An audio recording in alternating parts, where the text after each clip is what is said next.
आज सिंधुदुर्ग जिल्हाधिकारी कार्यालयावर एक शेतकऱ्यांचा प्रचंड मोर्चा झाला। आमच्या मागण्या पालकमंत्री आणि जिल्हाधिकाऱ्यांमार्फत शासनाला कळवलेल्या आहेत। त्यातल्या प्रमुख मागण्या म्हणजे आंबा कलमाला 5,000 किंवा हेक्टरी 5 लाख रुपये आणि काजूला हेक्टरी 3 लाख रुपये नुकसान भरपाई आणि विम्याची मुदत 30 मे पर्यंत। त्याचबरोबर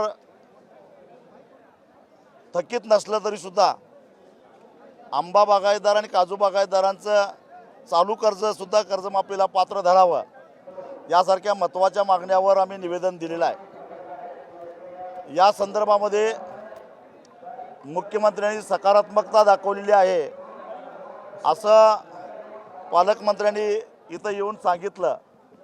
त्यामुळं शासनाला निर्णय घेत असताना थोडा वेळ द्यावा आणि सध्या विधिमंडळाचं अधिवेशन चालू असल्यामुळं धोरणात्मक महत्त्वाचा निर्णय सभागृहावर घेता येत नाही।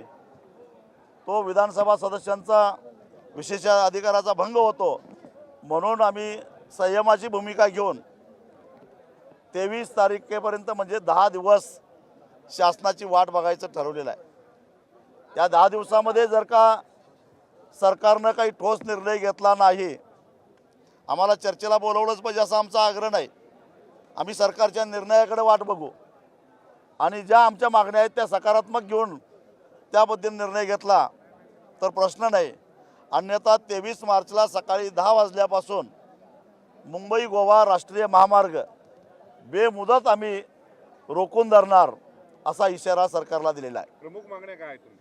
प्रमुख मागण्या आंबा कलमाला 5,000 रुपये किंवा हेक्टरी 5 लाख रुपये, काजूला हेक्टरी 3 लाख रुपये, त्याचबरोबर NDRFच्या नॉर्मच्या चौपट जसं 2019ला महापुराच्या काळात विशेष शासन निर्णय करून दिलेला होता तशी मदत, किंवा या नुकसान झालेल्या आंबा आणि काजू कलमावरील जे चालू कर्ज आहे जे थकीत नाही आहे, कारण थकीत ते 30 मार्चला किंवा 30 जूनला होणार आहे, पण त्याच्या आधी पीक मात्र नष्ट झालेलं आहे, म्हणून ते चालू कर्ज जे थकीत नाही ती पूर्ण माफ, या आमच्या मागण्या आहेत।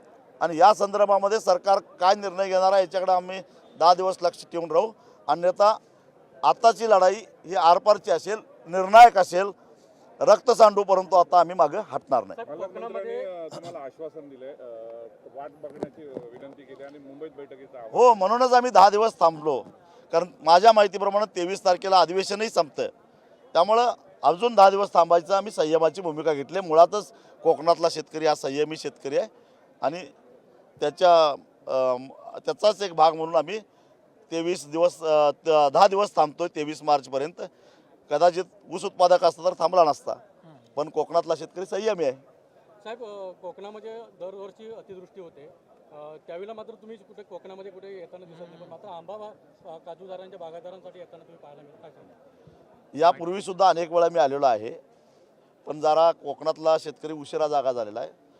भयान वादळ झालेलं होतं त्यावेळी मी आलेलो होतो, अनेक वेळा येऊन बैठका घेतलेल्या आहेत, पण आता उशिरा काय होणार, कोकणातला शेतकरी जागा झालेला आहे आणि पूर्ण ताकदीनं आम्ही कोकणातल्या शेतकऱ्याच्या पाठीमागे, एवढंच नव्हे तर भविष्यामध्ये मच्छीमारांच्याही मागं राहणार आहोत, कारण ते सुद्धा शेतकरीच आहेत। निकृष्ट दर्जाची कीटकनाशकं आणि औषधं शेतकऱ्यांच्या माथ्यावर मारलेले आहेत। त्याचा MRP आणि त्याची किंमत याचा काही ताळमेळ राहिलेला नाही। त्याचीसुद्धा माहिती सगळी शेती खात्यानं घ्यावं आणि संबंधित बोगस कंपन्यांच्यावर कारवाई करावी, अन्यथा शेवटी कायदा हातात घेऊन आम्हाला त्याचा बंदोबस्त करावा लागेल असा इशारा आम्ही दिलेला आहे।